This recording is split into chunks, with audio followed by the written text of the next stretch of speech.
Hello everybody and welcome back to Robert's Reviews. Today is Monday, which used to mean that we were doing a DCEU review, but it is no longer the case. We have moved on. If you remember last week, we reviewed The Fellowship of the Ring. So of course, naturally, we're going to go with the second movie now, and I'm really excited to talk about it, because I actually have, I think, more to talk about that is relevant to the movie here than the first one. Because the first one was just really good, really solid, really good movie. This one, I don't think was quite as good. But let's go ahead and start talking about The Lord of the Rings, The Two Towers. The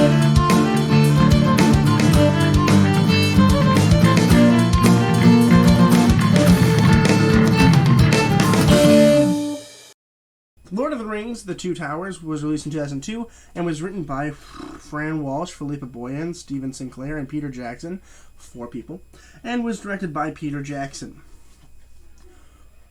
Alright, so, slight spoilers for the Fellowship of the Ring, because in order to talk about this one, we have to talk about the first one. So the first one, we see our heroes, and they're walking, and they're fighting, and then they kind of separate at the end, right? We have Frodo going off with Sam, and then we have everyone else going separately, right? In the beginning of this film, we see that the twins, I don't know if they're actually twins, they might just be brothers, or cousins or whatever, but they end up going on their own, and they meet this tree person, and we have Aragorn leading, Legolas and all of them, Legolas or whatever, and then we have Frodo and Sam. And really, this movie is complicated because we spent so much time focusing on not Frodo, right? And Gollum, of course, who is in this movie now. It was an interesting choice, in my opinion, to do that. And I don't think it worked as well as I think that people think that it did. Right? Okay. That was a complicated sentence. People who remember this movie, right, from 2002, they're like, wow, yeah, the movie was great. But honestly, I don't think it's as good as people think that they thought it was, right? Like, if you get a second, take a look and rewatch it, okay? It's on HBO Max. And here's my issue with it mainly, is that, yeah, Aragorn's really cool. I think he's a great character. Legolas is okay. He's not bad. And like, while that's all great and wonderful and all that stuff, we get to see more of him, I think we saw significantly more of him than we saw, like, Frodo and Sam and Gollum, which we got a good amount of them, but, like, I think we needed more of them, because, yes, while Legolas and Aragorn are technically part of the main cast, I care way more about Frodo, and I'm like, yo, why don't we get more of him? Why don't we get more of him over here, right? And we don't, and it's slightly upsetting, because I was really excited to watch him. I was like, yes, Frodo's going to do stuff, and he did nothing the whole movie, which was really annoying. And, I mean, we get some more development on what the ring does, and how it's influencing Frodo. We get Gollum, which is a really great character, and I love him, and I can't wait to see more of him. And we get some cool Sam moments where Sam and Frodo kind of fight a little bit, which the typical bromance in a fantasy movie, where they kind of fight and then they kind of make up, like in Harry Potter at the end of the movie, the last one where Ron's like, you don't have parents, and then he comes back and loves them again. It's a typical cliche at this point. And, like, I liked the whole twin thing with the trees, the walking trees with Treebeard, I think his name was. I liked that. I think it was good. The CGI was really good. And I like the tree. I think he's a cool guy. But I didn't really care that much about Aragorn's story here. I didn't. And I think that if they had shifted their focus a little bit more toward Frodo and Sam and the Ring and Gollum, and focused just a little bit more on that than they did on Aragorn, I think it would have been much better of a movie. And I do think, when I said this movie is a bridge that connects the Fellowship of the Ring and the Return of the King, I mean that in literal senses, where, like, if you... Alright, I haven't seen the Return of the King yet, but I'm assuming it's just a big-ass battle, right? That's my understanding of what the movie is going to be, okay? So, based on that understanding, right, if you wanted to watch The Fellowship of the Ring, you need to watch that. I can't talk you through that before you watch The Two Towers, whatever. But I'm under the understanding you probably could just watch The Return of the King and watch, like, a 5-minute video explaining what exactly The Two Towers did. And it probably would be fine, because, like, almost nothing happens here. I mean, Gandalf is like, hey, I'm back, and they're like, okay, but he's the white wizard instead of the gray wizard or whatever. Gandalf the white instead of Gandalf the gray. And, like, which is cool, I guess. Hopefully there's some kind of interesting thing that happens at the end of the movie, the next one, that kind of ties those two together and sees exactly what that means.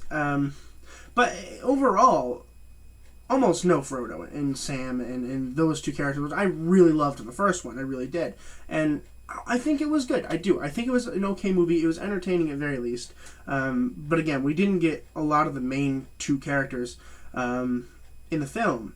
And I just wanted the big fight. We get this like kind of okay big fight at the end of the movie with the trees. And it's like, it's a cool fight. But it's nothing compared to what's going to happen next movie, right? And I'm hoping to be blown socks off with the amount of the next film. And it's really long, and I'm actually kind of looking forward to it because I'm hoping it redeems itself from this one, which, again, I want to clarify, isn't a bad movie. I think it's a good movie. I do think it's long and not a whole lot gets done. But I like the lore, and I'm getting into more of the lore. It's making me want to read the books, which is crazy because I tried that once and it's dry. But I can see how they could have been adapted into a good movie series, and I think this is definitely the way to go here. Although, if I were the movie makers, I would have included something in like the middle part of the movie that was more interesting to watch than Aragorn. Because, again, Aragorn's really cool, and I like him. I think the acting is particularly fantastic here. But I don't care about his character as much as I care about Frodo and Sam. I just don't. So let's go ahead and talk about some of the acting since I mentioned it. So first, I think it's Viggo Mortensen? Yeah, I think it's Mortensen. Yeah. Viggo Mortensen as Aragorn. Sorry. My handwriting's really bad, so it's like I'm trying to figure it out. And I wrote it while I was in class, so like I wasn't paying attention too much to writing it because I was paying too much attention to class. But anyway, Mortensen. He was great as Aragorn. I really do think he was fantastic. I don't think you could have casted it better. I think he was really great, and I love his character. And I liked his character a lot as well in the first one, but we didn't have as much, so I didn't talk about him. Here, we get a lot more of his character, which is great. But I argue that maybe we got a little bit too much of his character, right? Because while he is a main character, Frodo is easily the meat and bones of this series. And I am a little upset that we didn't get a whole lot of them. Like, I'm not even going to talk about him in this review because I already talked about him last review, and there's just not a whole lot of them in here. Same reason that I didn't do it last time for Aragorn, because he wasn't in the first one very much. Orlando Bloom as Legolas. We get him a little bit in the first one, a little bit. This one we get a little bit more. We don't get a whole lot more. I almost wish we got some more background on Legolas, but then we didn't. And he's really cool in the big fight sequences. I like him a lot. He's like the Hawkeye of the Lord of the Rings trilogy. I think he's good. I think he's fun. I think Orlando Bloom does a good job here. I haven't seen a whole lot from him, to be honest with you. So I'm looking forward to watching more with him in it. And I'm looking forward to the next movie because I hope that we all get to finally come together again, because the first movie was great because we were all just like this big walking in a winter wonderland thing, and then now it's like, nope. Kind of sad. Andy Serkis as Gollum or Smeagol. I tried to look into it and it wouldn't tell me, so I'm assuming he also voiced it. I know he did like the CGI prep and all that stuff because that's what he does. It's like his professional thing. He does like the Planet of the Apes and stuff. So I'm assuming he also voiced Gollum and Smeagol, although I don't know for sure. But he was great anyway. Gollum was really, really cool. I like his CGI work. If you guys are interested in Lord of the Rings CGI and stuff, there's a YouTube channel on YouTube, of course, that I think is perfect when it comes to CGI. I watch every one of their videos that comes out because I really like them a lot.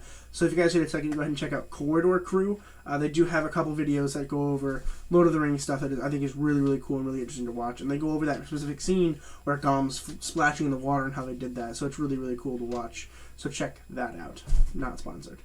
But Smeagol's really cool. I like his voice. I like his character. He's like duality. He's got like basically this mixed personality disorder because of the ring and stuff. Really, really cool. I don't know exactly how it's going to line up in the end of the trilogy, but I suppose we'll see. I don't even know if he's in the original Hobbit, which I assume he is, but no, we know for a fact he is, actually, because they showed a preview scene, well, not a preview scene, but a flashback scene where, in the very beginning of the very first movie, where he drops the ring and whatever, and blah, blah, blah, blah, and we see Smeagol, so blah, blah, blah, blah. We know they have some kind of interaction, so that'll be fun to look at. But I think it's going to wrap up my thoughts on this movie. And again, I think it's a good movie. It's a lot of fun. It's just not nearly as good as the first one, in my opinion. And I'm excited to see the third one. And I'm going to go ahead and give The Lord of the Rings, The Two Towers, a B+. It's a little low, I get that. But I also, it's my opinion. Let me know what you guys thought of The Lord of the Rings Two Towers down below. And make sure you guys go check out my first one and the next one, and of course the Hobbit trilogy that comes out after that.